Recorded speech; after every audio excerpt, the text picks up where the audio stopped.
It goes on in 6:11, said the earth was corrupt before God, and the earth was filled with violence. And that word, of course, is Hamas, the famous name of the so-called Palestinian group. Like, I'm always blown away that Israel's supposed to make peace with a group called violence. Just like. And God looked upon the earth, and behold, it was corrupted. For all flesh had corrupted its way. Derek, the word you just had. All flesh had corrupted its way upon the earth. Okay? And that word way, Derek, means like, it's a picture of a road that's just been walked so many times until there's just a rut there. It's a course of life. It's a course of action. It's our direction. And so it's the direction we're supposed to be going. It's Derek. Okay?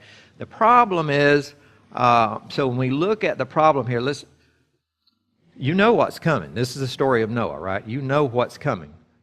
What we're seeing here is what is the problem. And there's a lot of teachings out there about what is the problem, but the answer is right here in the Word. Earth is corrupt. It's filled with violence. God looks, and it's corrupted.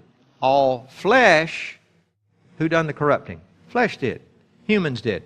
Flesh had corrupted its way upon the earth. So flesh, men, okay, are not doing what Noah is doing. It says that Noah is complete. He is whole. He's perfect before God. He's walking in His way, but not all flesh. The rest of the flesh has corrupted its way. Corrupted from what? Okay? You know, there's people that actually teach the whole thing happened because some spirit being, some fallen angels or something came and they got involved and confused everything. Word doesn't say that. It's telling us what's going on right here, so keep that in mind. The problem here is the flesh of man really is what we're dealing with. You know, if you think about it, today, what does the world teach today? Nothing's your fault. It's all society's fault. It's the government's fault. Everything is somebody else's fault. Have you noticed that? You have no responsibility. Nobody has any responsibility. It's all somebody else's fault. Okay? That's kind of, I think, what these people are doing. Like, no, it's not my fault. It's not my problem.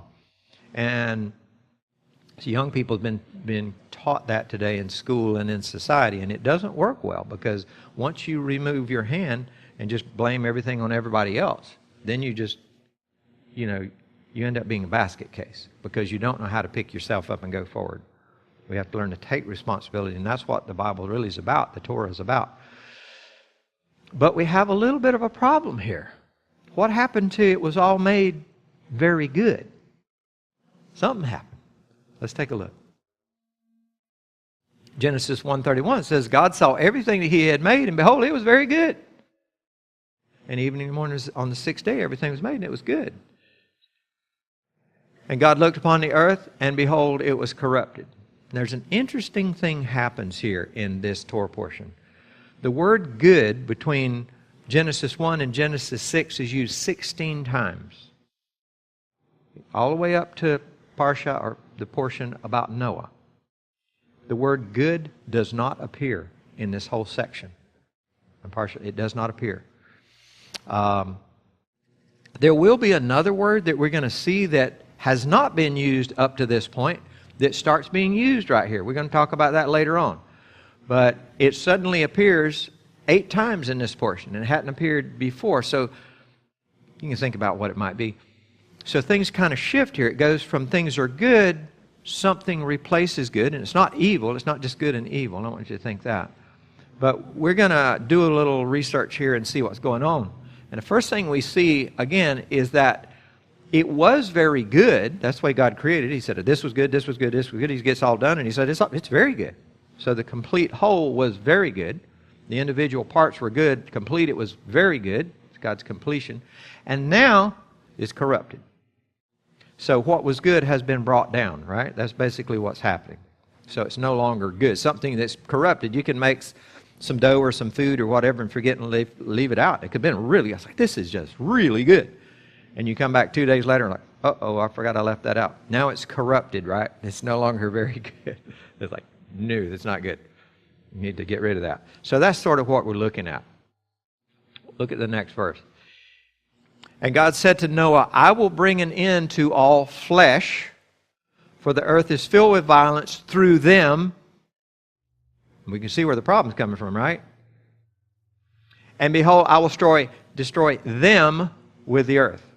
So the problem clearly here is not some otherworldly being. It's a popular theory right now, along with everything else, like let's just get rid of all responsibility, let's blame it on some demons or something. No, let's look at what the Word says and just take it and blame it on who the blame goes to. It goes to flesh. This is the same thing Paul teaches about struggling with the flesh. The same thing we do every day. We struggle with the flesh. If we blame everything on the enemy, it was just the devil did it. The devil made me do it. The devil didn't make you do anything. The devil gave you an option and you took it. Okay? So, flesh through them. So there's the problem. The corruption. God made it very good. It becomes corrupted. He has to bring it into all flesh. No, there's no spirit beings involved here. He's not punishing or saying anything against any spirit beings. It's flesh beings he's dealing with because they fill the earth with violence through them, through their work, not somebody else. Okay? I will destroy them. He's going right to the problem, right?